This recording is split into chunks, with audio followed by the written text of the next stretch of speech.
देवनगर नामक स्थान पर अनेकों ऋषि मुनि रहते थे, जो अपना सारा समय ईश्वर के भजन कीर्तन और यज्ञ हवन में व्यतीत करते थे।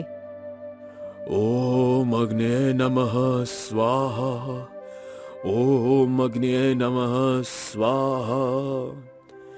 हे ईश्वर, करूँ स्तुति तुम्हारी, तुम पर मेरा प्राण बलिहारी।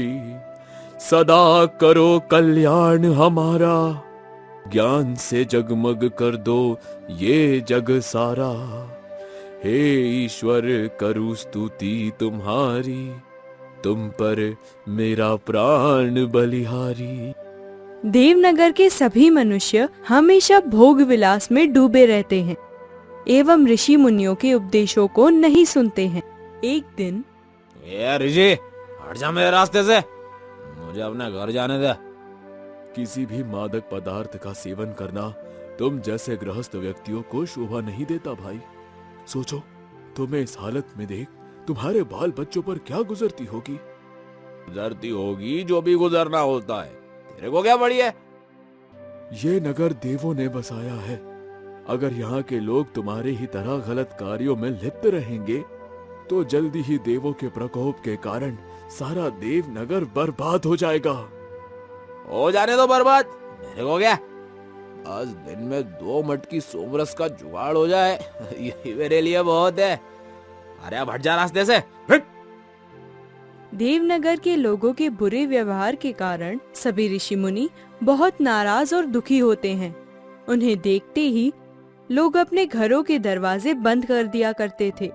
एक दिन, सुनो बंधुओं, आज 1 महीना हो गया, लेकिन देवनगर के किसी भी व्यक्ति ने ना तो हमें कोई दान दक्षिणा दी और ना ही हमारा हाल चाल ही पूछा। लगता है उनके लिए अब ज्ञान से बढ़कर पैसा, पद और प्रतिष्ठा मायने रखता है। इसलिए हमें इस स्थान को अब तत्काल छोड़ देना चाहिए, क्योंकि जहां ज्ञान की पूजा नहीं होती वहां अंधेर नगरी का राज होता है और एक ऋषि को अंधेर नगरी में नहीं रहना चाहिए। सभी ऋषि मुनिगण ऋषि कदम्ब की बात से सहमत हो देवनगर को छोड़कर हिमालय पर चले जाते हैं। उनके जाते ही देवनगर में भयंकर प्राकृतिक आपदा आती रहती है और चारों तरफ त्राहिमाम मच जाता है। पकड़ो पकड़ो, मेरी 1 मटकी सोमरस नदी में बहा जा रही है, कोई पकड़ो उसे। तभी एक जोरदार लहर आती है और उस शराबी के सोमरस को अपने अंदर समेट लेती है। शराबी उससे बचने के लिए नदी में एक जोरदार छलांग मारता है और उसी नदी में डूबकर मर जाता है।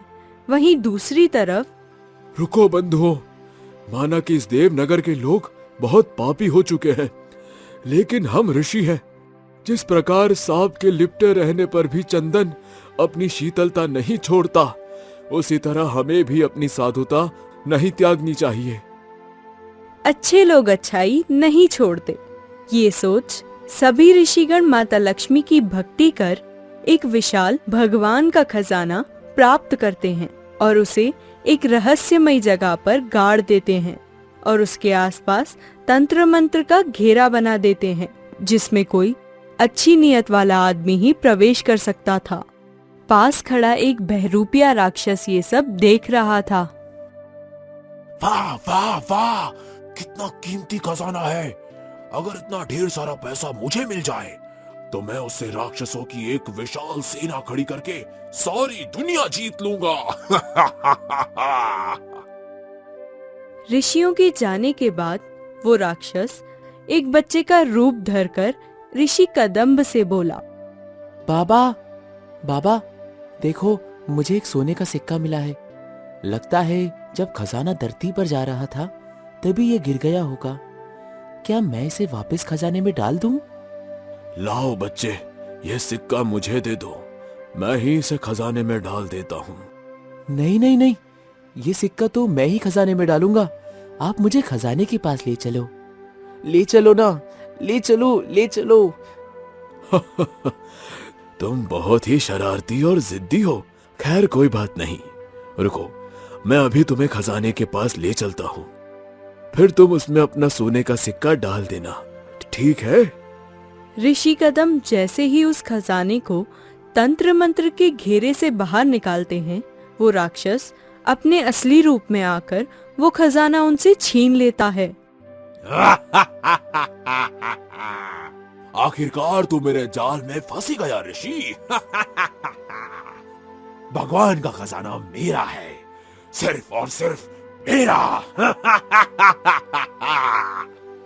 ये बोल वो राक्षस खजाने को ले हवा में उड़ते हुए फरार हो जाता है, जिसे देख गुस्से में आग बबूला हो ऋषि उस राक्षस को श्राप देते हैं कि हे दुष्ट राक्षस, तू अभी एक कुत्ता बन जाए, और जब तक इस देवनगर में मौजूद शैतानी पत्थर तुझे छू ना ले, तब तक तू कभी सामान्य ना हो। ये मेरा श्राप है तुझे। ऋषि के श्राप के कारण हवा में उड़ता हुआ वो राक्षस उसी समय एक कुत्ता बनकर धड़ाम से जमीन पर गिर जाता है और उसके हाथ से वो खजाना छूटकर समुद्र में चला जाता है। हो, मेरा खजाना, मेरा भगवान का खजाना। हो, हो, हो, हो, हो। दूसरी तरफ अपने राक्षस पिता के वापस न लौटने पर उनका बेटा राक्षस मदारा बहुत चिंतित होता है। आखिरकार कहाँ चले गए पिताश्री? 2 दिन में लौट आने को बोला था, आज 5 दिन हो गए, अभी तक लौटे नहीं। कहीं इन दुष्ट देवताओं ने उनकी हत्या तो नहीं कर दी? मुझे देखना ही होगा। राक्षस मदारा अपने पिता को खोजने के लिए देवनगर आता है और देवनगर की समृद्धि देखकर दंग रह जाता है। सुंदर, अति सुंदर, ऐसा अद्भुत राज्य तो मैंने आज तक नहीं देखा, मानो स्वर्ग धरती पर उतर आया हो। इस राज्य का राजा तो मुझे ही होना चाहिए। अगले दिन मदारा अपने राक्षसों की सेना के साथ आता है और देवनगर के राजा को मारकर खुद राजा बन जाता है। वो देवनगर की प्रजा पर खूब अत्याचार करता है और रोज 2 नगरवासियों को खा जाता है।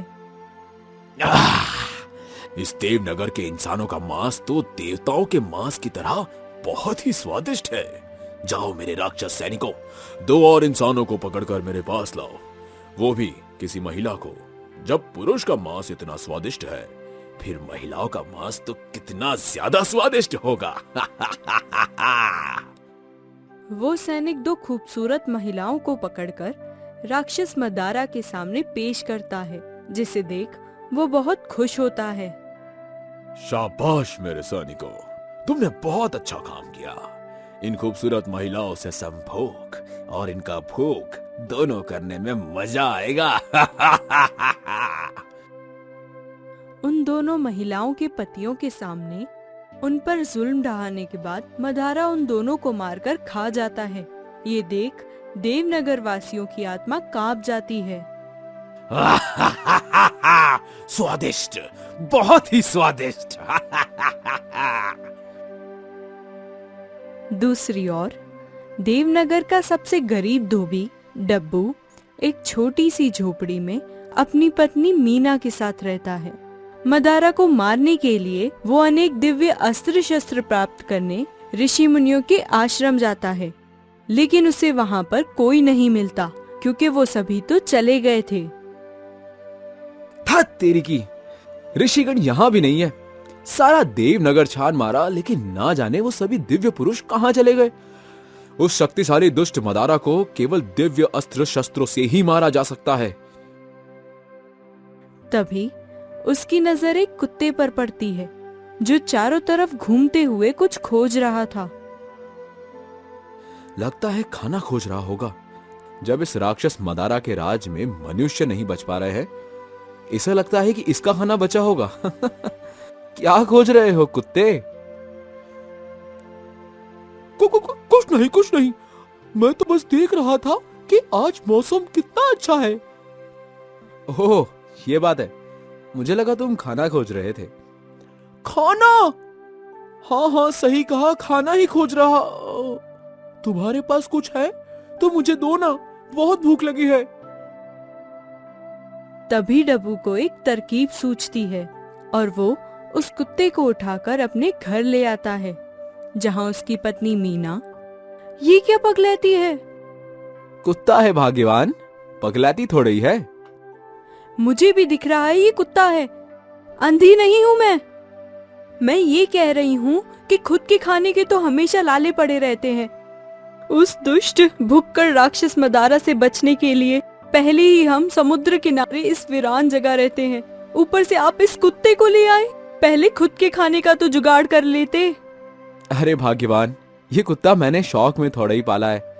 वो तो मेरे कपड़े धोने जाने के बाद वो दुष्ट मदारा तुम्हें उठा न ले, इसलिए इसे पालने का सोचा है। तुम्हें तो पता ही है कि कुत्ते कितने वफादार होते हैं। जैसे ही वो दुष्ट मदारा इधर आएगा, ये हमें उसकी सूचना दे देगा। अच्छा ठीक है, अब ज्यादा ज्ञानी बनने की जरूरत नहीं है, पाल लीजिए इसे। लेकिन ये याद रखिएगा कि मेरा निवाला थोड़ा सा भी कम ना हो। आप अपने नए मेहमान के लिए एक रोटी भले ही कम खाइएगा, ठीक है?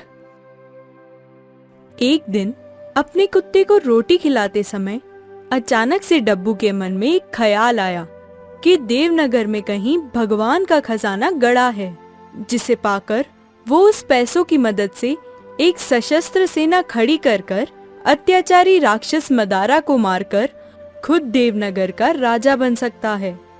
वो मीना को ये बात बताता है और वो जोर जोर से हंसकर बोलती है।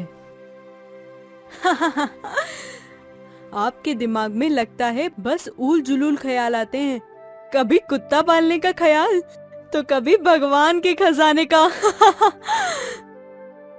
मेरा विश्वास करो भाग्यवान, मैंने सुना है हर व्यक्ति के अंदर जो बात चल रही होती है, सामने वाले को उसका थोड़ा बहुत आभास हो जाता है। जब मैं हमारे कुत्ते को रोटी खिला रहा था, तभी मेरे मन में भगवान का खजाना वाली बात अपने आप आ गई।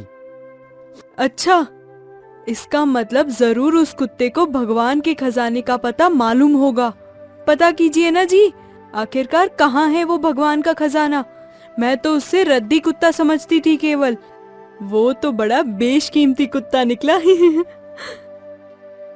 डब्बू अपने कुत्ते से भगवान के खजाने के बारे में पूछता है, लेकिन वो साफ इनकार कर देता है। खजाना? किस खजाने की बात कर रहे हो डब्बू? मुझे किसी खजाने के बारे में नहीं पता है। मैं खुद उसे कई सालों से खोज मेरा मतलब है, मुझे किसी खजाने वजाने के बारे में नहीं पता। डब्बू को उस कुत्ते की बात पर विश्वास नहीं होता और वो इसे सच समझ खजाने की खोज में निकल पड़ता है और सारे देवनगर की जमीन और पहाड़ खोद डालता है, लेकिन उसे कुछ भी हाथ नहीं लगता। हाश, लगता है वो सब मेरे मन का वहम था। हमारे देवनगर में कोई भगवान का खजाना नहीं है।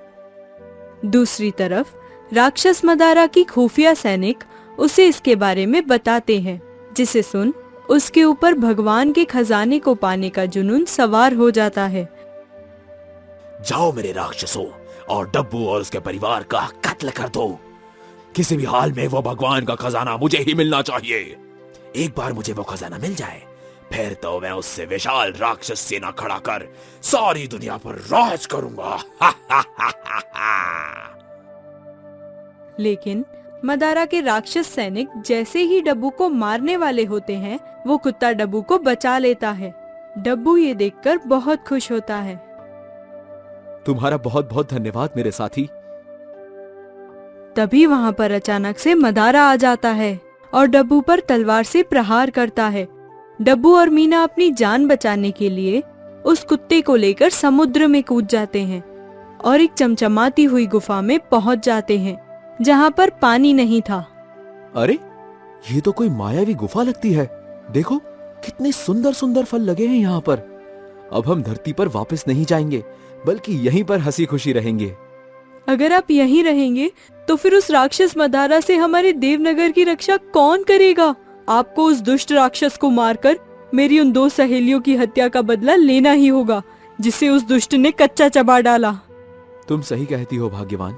देवनगर वासियों के भोग विलास में डूबे रहने के कारण ही सारे ऋषि मुनि इस जगह को छोड़कर चले गए। अगर हम भी अपने कर्तव्य को पूरा ना कर इस मायावी दुनिया के दास बन जाएंगे, फिर हमारी मातृभूमि का क्या होगा? अरे, वहाँ सामने देखिए जी, क्या चमक रहा है।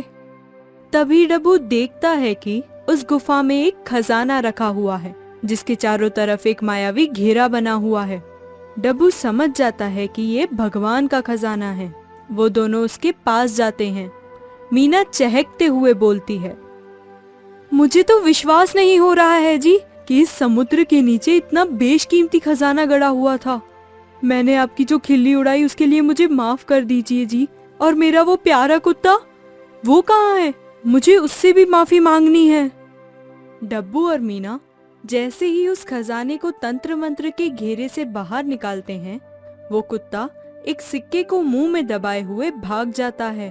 तभी वो एक पत्थर से टकरा जाता है और अपने राक्षस के असली रूप में आ जाता है, जिसे देख डब्बू और मीना बहुत डर जाते हैं। अरे तुम तो एक कुत्ता थे, अचानक से राक्षस कैसे बन गए? लगता है यही वही शैतानी पत्थर है जिसे छूने के बाद मैं सामान्य हो सकता था। अब तो मैंने भगवान के खजाने को भी पा लिया और अपने असली रूप को भी। अब तुम दोनों को मैं जिंदा नहीं छोड़ूंगा। लेकिन तुम हमें मारना क्यों चाहते हो कुत्ते? मेरा मतलब है राक्षस। तुम चाहो तो ये खजाना खुशी खुशी ले जा सकते हो, हमें कोई आपत्ति नहीं है। चुप, बिल्कुल चुप। अगर मैंने तुम्हें जिंदा छोड़ दिया तो तुम मेरे बेटे मदारा और मुझे मारकर देवनगर के राजा बन जाओगे। हाँ, मुझे तुम्हारे राजा बनने के सपने के बारे में पता है डब्बू। अगर तुम्हें सब पहले से ही पता था तो हमें अभी तक जिंदा क्यों छोड़ा था? मार क्यों नहीं दिया? क्योंकि भगवान के खजाने के बाहर ऋषियों ने तंत्र मंत्र का एक घेरा बनाया था जिसमें तुम्हारे जैसा नेक दिल वाला कोई व्यक्ति ही घुस सकता था। इसलिए मैंने आज तक तुम दोनों को जिंदा छोड़ा था, लेकिन अब तुम दोनों का खेल खत्म। ये बोल वो राक्षस डब्बू से भगवान का खजाना छीनकर उसे और मीना को मार देता है और सारा खजाना अपने बेटे राक्षस मदारा को सौंप देता है। ये लो मदारा बेटे, भगवान के खजाने को पकड़ो। अब हम दोनों को सारी दुनिया पर राज करने से कोई नहीं रोक सकता, कोई नहीं।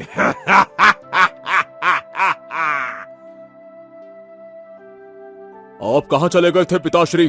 कितने सालों से मैं आपको खोज रहा था। वो सब कहानी बाद में सुनाऊंगा मदारा बेटे। पहले ढेर सारी खूबसूरत लड़कियों का मांस मुझे दो। उस भिखारी डब्बू के यहाँ रोज रोज सूखी रोटी खाकर तो मेरा पेट खराब हो गया था। दूसरी ओर आंख खोलने पर डब्बू देखता है कि वो और मीना जीवित हैं और उनके सारे शरीर पर औषधि लगी हुई है। अरे, मैं जीवित कैसे हो गया? मुझे तो उस राक्षस ने मार दिया था। लोग आस्तीन में सांप पालते हैं, मैं तो उस दुष्ट राक्षस को पाल रहा था।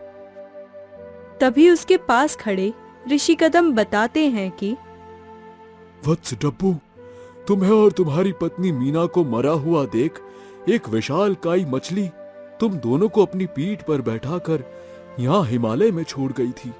हमने जब तुम दोनों को मरा हुआ देखा तो अपनी दिव्य औषधि के माध्यम से तुम दोनों को ठीक कर दिया। डब्बू उन ऋषि मुनियों को देवनगरी का हाल सुनाता है और करुण स्वर में कहता है कि हे ऋषिगण, हे मुनिगण, कृपया आप दोनों वापस देवनगर चलिए। मैं आप सभी को वचन देता हूँ कि अब से उस राज्य में भोग विलास से ज्यादा ज्ञान की पूजा होगी और मेरे राम राज्य में सज्जन लोग कभी भी खुद को ठगा हुआ महसूस नहीं करेंगे। ये सुन सभी ऋषि मुनि बहुत प्रसन्न होते हैं और अनेकों दिव्य अस्त्र शस्त्र बनाकर डब्बू को देते हैं। ये लो डब्बू, जहाँ धर्म होता है वहाँ विजय भी होती है। आज धर्म तुम्हारे साथ है। मेरी एक बात हमेशा याद रखना, जिस भी राज्य में साधु संतों, गौ और ज्ञान की पूजा नहीं होती वो शीघ्र ही नष्ट हो जाता है। इसलिए हमेशा तन मन धन और अपना जीवन देकर भी साधु संतों, गौ और ज्ञान की रक्षा करनी चाहिए। डब्बू पूरे कौशल से अनेकों दिव्य अस्त्र शस्त्र चलाकर राक्षस और उसके बेटे मदारा को मारकर देवनगरी का राजा बन जाता है और उस भगवान के खजाने को प्रजा की भलाई में उपयोग कर राम राज्य जैसा राज्य चलाता है। उसके राज्य में कोई भी व्यक्ति दुखी नहीं होता और इसलिए कोई प्राकृतिक आपदा भी नहीं आती। देवनगरी सही मायनों में देवपुरी बन गई थी।